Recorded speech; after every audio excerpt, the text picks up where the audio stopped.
Hello everyone, my self अभिनीत Singh and स्वागत करता हूं सभी का अड्डा 24/7 में गाइस। तो आज हम एक बहुत ही इंपॉर्टेंट वीडियो पे बात करने वाले हैं गाइस। तो जैसा कि आप जानते हैं कि मैंने आपको ऑलरेडी एनआईसी का जो रिक्रूटमेंट है, इस प्रोसेस इसके बारे में बता दिया।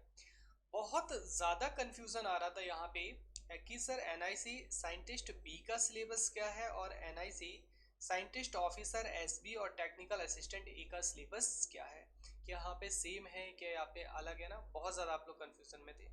तो सबसे पहले आपको क्लियर कर दूं कि साइंटिस्ट बी एक अलग पोस्ट है, ठीक है, जिसकी आई थिंक 76 ये पोस्ट है। और scientist officer S T A B और टेक्निकल असिस्टेंट ए है ना, इसकी शायद 300 के लगभग पोस्ट है, मुझे इतनी याद नहीं, लेकिन अच्छी खासी पोस्ट है ना। दोनों के लिए क्वालिफिकेशन की बात की जाए तो दोनों के लिए क्वालिफिकेशन सेम ही है, आपका कंप्यूटर साइंस और आपका आईटी और इलेक्ट्रॉनिक्स एंड कम्युनिकेशन। और ओनली इलेक्ट्रॉनिक्स वाले, मतलब इलेक्ट्रॉनिक्स से अगर आपने कर रखा है कंप्यूटर साइंस और आईटी से, तो आप यहाँ पे फॉर्म के लिए एलिजिबल है। तो मैं यहाँ पे बाइफरकेट करके आपको सिलेबस बताऊंगा साइंटिस्ट बी और साइंटिस्ट ऑफिसर के लिए यहाँ पे क्या सिलेबस रखा गया है, ठीक है। दोनों में अंतर बता, दोनों में यहाँ पे ग्रेड पे और पोजीशन का अंतर है। तो यहाँ पे वीडियो को स्टार्ट करते हैं। सबसे पहले हम देखेंगे साइंटिस्ट बी का सिलेबस, है ना। तो यहाँ पे साइंटिस्ट बी का सिलेबस देखिए, यहाँ पे क्लियरली मेंशन है। तो यहाँ पे सबसे पहले बात करेंगे, सबसे पहले जनरल अवेयरनेस की बात करेंगे। तो जनरल अवेयरनेस यहाँ पे देखिए, logical reasoning, analytical reasoning, capability, quantitative aptitude, ये और जनरल एप्टीट्यूड यहाँ पे रखा गया है। तो यहाँ पे जो जनरल अवेयरनेस वाला पोर्शन है वो नहीं रखा गया है, यानी कि रीजनिंग और यहाँ पे जो एप्टीट्यूड है इसको ही रखा गया है। तो यहाँ से देखिए, ये आपका छोटा सा नॉन टेक का पार्ट है, बहुत बड़ा नॉन टेक का पार्ट नहीं है। बात करते हैं यहाँ पे मेन स्ट्रीम अपने इंजीनियरिंग की। तो यहाँ पे देखिए, ये यहाँ पे लिखा है ना कंप्यूटर साइंस। अब आप लोगों को कंफ्यूजन है सर बाकी का क्या होगा। तो यहाँ पे कंप्यूटर साइंस, आईटी और इलेक्ट्रॉनिक्स एंड कम्युनिकेशन, ठीक है। तो यहाँ पे तीनों के लिए एक ही सिलेबस है, अलग अलग नहीं है, क्योंकि मेन यहाँ पे कंप्यूटर साइंस लिखा है तो इसलिए उन्होंने कंप्यूटर साइंस को लिख दिया, ठीक है। तो सबसे पहले देखिए यहाँ पे mathematics, probability, statics and combination. तो यहाँ पे इन तीनों को रखा गया है, ठीक है। तो जैसे आप फर्स्ट ईयर में ही, सेकंड ईयर में, थर्ड ईयर में ये सारी चीज़ें आई थिंक आप लोग पढ़ते हैं। Conditional probability, mean, median, mode, है ना, स्टैंडर्ड डेफिनेशन, रैंडम वेरिएबल्स, तो ये सारी चीज़ों को हम पढ़ते हैं। तो ये मैथमेटिक्स का पोर्शन है आपका, ठीक है। और अच्छे खासे क्वेश्चन यहाँ से देखने को मिलते हैं। बात करें डिजिटल लॉजिक, तो डिजिटल जो लॉजिक है ना यहाँ पे, नथिंग बट ये जो डिजिटल लॉजिक के नाम से किसको रखा गया है यहाँ पे, जो डिजिटल इलेक्ट्रॉनिक्स है, डीई है ना, डिजिटल इलेक्ट्रॉनिक्स को रखा गया है यहाँ पे। तो यहाँ पे देखिए, लॉजिक फंक्शन, मिनिमाइजेशन, मतलब यहाँ पे एंड गेट और गेट और आपका जो के मैप है उन सबको रखा गया है। कॉम्बिनेशन सर्किट और सीक्वेंशियल सर्किट दोनों को रखा गया है। तो कॉम्बिनेशन सर्किट में क्या क्या आ जाता है हमारा, half adder, full adder, half subtractor, full subtractor, multiplexer बहुत इंपॉर्टेंट है, डीमल्टीप्लेक्सर, इनकोडर, डिकोडिंग और रोम सर्किट। सीक्वेंशियल में क्या क्या आ जाता है हमारा, लैचेस, फ्लिप फ्लॉप, और आपके जो लैचेस हो गए, फ्लिप फ्लॉप हो गए हमारे, है ना, और जो आपके क्या बोलते हैं इसको, रजिस्टर्स हो गए, है ना, ये सारी चीज़ें आ जाती हैं हमारी। तो ये सारी किस्में आ जाती हैं, सिंक्रोनस काउंटर, असिंक्रोनस काउंटर, ये सारी किस्में आ जाती है, सिंक्रोनस सर्किट में आ जाती है।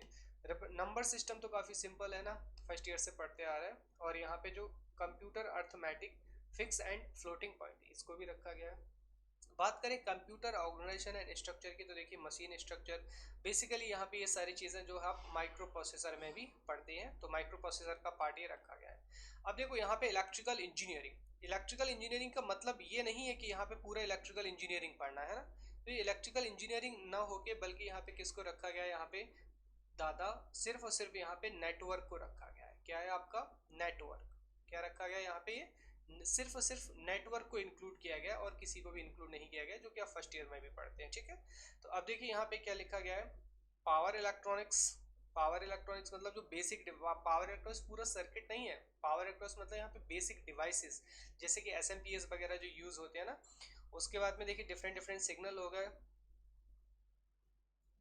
अब देखिए थोड़ा सा यहाँ पे पोर्शन डाल दिया गया है सिग्नल एंड सिस्टम और इलेक्ट्रोमैग्नेटिक फील्ड का, power electronics, signal and system और इलेक्ट्रोमैग्नेटिक फील्ड। तो अब देखो यहाँ पे इन्होंने इसका सिलेबस डिफाइन नहीं किया है। सबसे बड़ी समस्या ये कि 3 अपने आप में अलग सब्जेक्ट हैं, लेकिन अगर बाकी का आप देखेंगे ना, ये वाला पोर्शन जो लंबा चौड़ा पोर्शन है ये सिर्फ नेटवर्क का है, इसलिए मैंने यहाँ पे नेटवर्क लिखा है।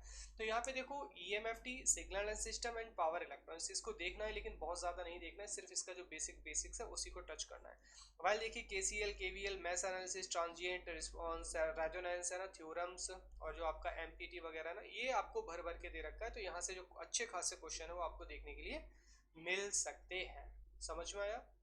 आगे बात चलेंगे, देखिए यहाँ पे, तो यहाँ पे डिजिटल और एनालॉग कम्युनिकेशन ये पूरा दे रखा है आपको। प्रोग्रामेबल डेटा स्ट्रक्चर, एल्गोरिदम्स और कंपाइलर, ऑपरेटिंग सिस्टम, डेटाबेस। तो यहाँ खुद से भी यहाँ पे रीड कर सकते हैं कि क्या क्या है। और यहाँ पे देखिए आपका IT वाला पोर्शन और computer networking, web technology, cyber security और क्लाउड कंप्यूटिंग। मतलब अच्छा खासा यहाँ पे जो सिलेबस है साइंटिस्ट बी का रखा गया है, बट साइंटिस्ट बी की पोजीशन भी बहुत अच्छी है और पे भी आप देख ही सकते हैं ना। तो यहाँ पे ये सिलेबस है। अब देखो यहाँ पे इसको कवर करने का तरीका, सबसे पहले आप अपने फील्ड के जो सब्जेक्ट है ना उनको तैयार कीजिएगा, और फिर उसके बाद में जब अपने फील्ड के सब्जेक्ट को इतना स्ट्रॉन्ग कर लीजिए कि उससे क्वेश्चन बच ना पाए, उसके बाद में फिर किस पे जाइएगा, दूसरे पे चले जाइएगा। और बाकी जो नॉन टैग है, नॉन टैग रीजनिंग और एप्टी है ना, ये सबके अच्छे होते हैं। तो अब डिपेंड करेगा कि नॉन टैग में यहाँ पे कौन 30 मार्क का बनता है, वो सिलेक्शन के करीब जाएगा। ठीक है, तो गाइस वीडियो बहुत ज़्यादा इंपॉर्टेंट है, समझने की कोशिश करना, और प्लीज़ अपने जो फ्रेंड्स हैं ना उनको भी रेफर्स कर देना। तो ये बात होगी हमारे साइंटिस्ट बी की।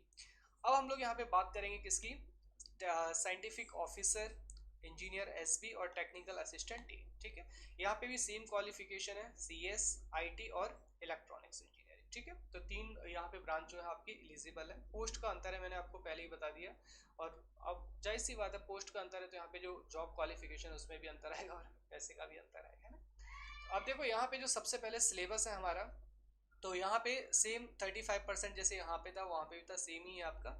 तो यहाँ पे देखिए वही रीजनिंग और एप्टी दे रखा है, तो जो मैंने आपको ऑलरेडी बता दिया था कि रीजनिंग और एप्टी है ना।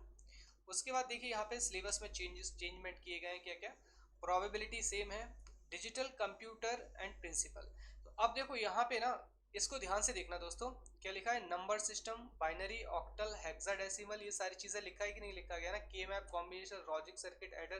तो अब यहाँ पे देखो इन्होंने आपके साथ में क्या खेला कर दिया, ये जो डिजिटल कंप्यूटर प्रिंसिपल है ना, नथिंग बट यही क्या है आपका डिजिटल इलेक्ट्रॉनिक्स है।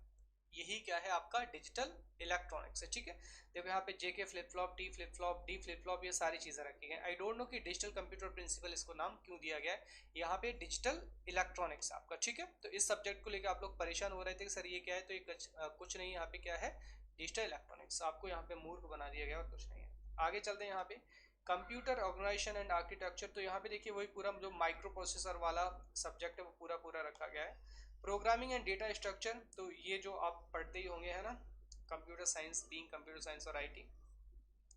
उसके बाद बात करेंगे ऑब्जेक्ट ओरिएंटेड प्रोग्रामिंग, तो यहाँ पे देखिए जावा, नेट और PHP, पाइथन, ये सारी चीज़ें आपको जो दे रखी है। एल्गोरिथम सेम है आपका दोनों में, डेटाबेस भी हमारा सेम है यहाँ पे, सॉफ्टवेयर सिस्टम है ना, ये आप पढ़ते ही होंगे, ये सेम है। उसके बाद बात करेंगे इंफॉर्मेशन सिस्टम की, तो ये भी सेम है। कंप्यूटर नेटवर्क देखिए ये भी सेम है आपका, और उसके बाद में web technology.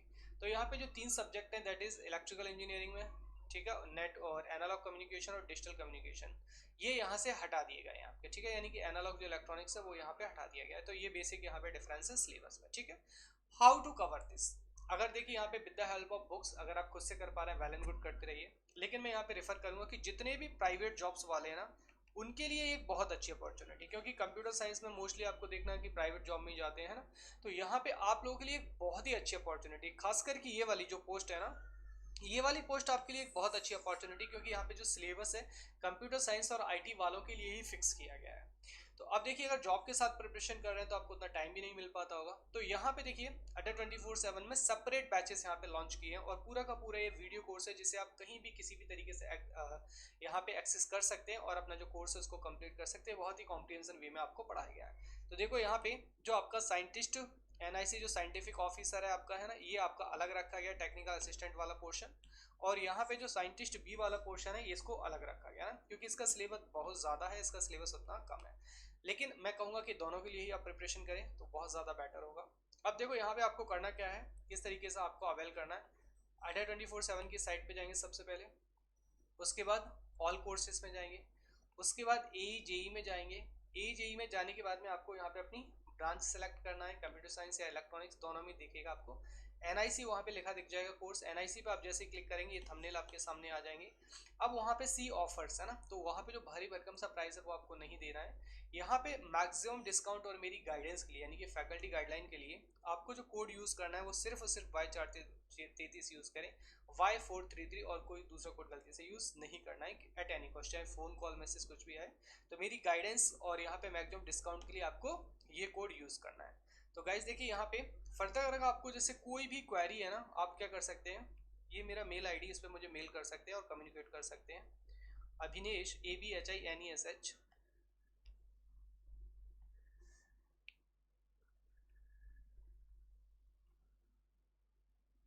Abhinesh dot Singh @adda247.com, ठीक है। इस पे आप मुझे मेल कर सकते हैं और कम्युनिकेट कर सकते हैं। ओके गाइस, तो याद रहे यहाँ पे मेरी गाइडेंस और मैक्सिमम डिस्काउंट के लिए कोड आपको Y433 का यूज़ करना है। फर्दर कोई भी इंक्वायरी हो आप मुझे यहाँ पे जो है मेल कर सकते हैं avinesh.singh@adda247.com पर, ठीक है। तो आई होप गाइस जो वीडियो आपके लिए काफ़ी इंफॉर्मेटिव रहा होगा। तो तब सभी लोगों का गाइस बहुत बहुत थैंक यू सो मच। और अगर आपको इन्फॉर्मेशन अच्छी और जेन्युइन लगे तो प्लीज़ चैनल को लाइक एंड सब्सक्राइब कर लेना और बाकी अपने फ्रेंड्स को भी, कलीग्स को भी जो मैसेज है उसको पहुँचाना। Thank you so much.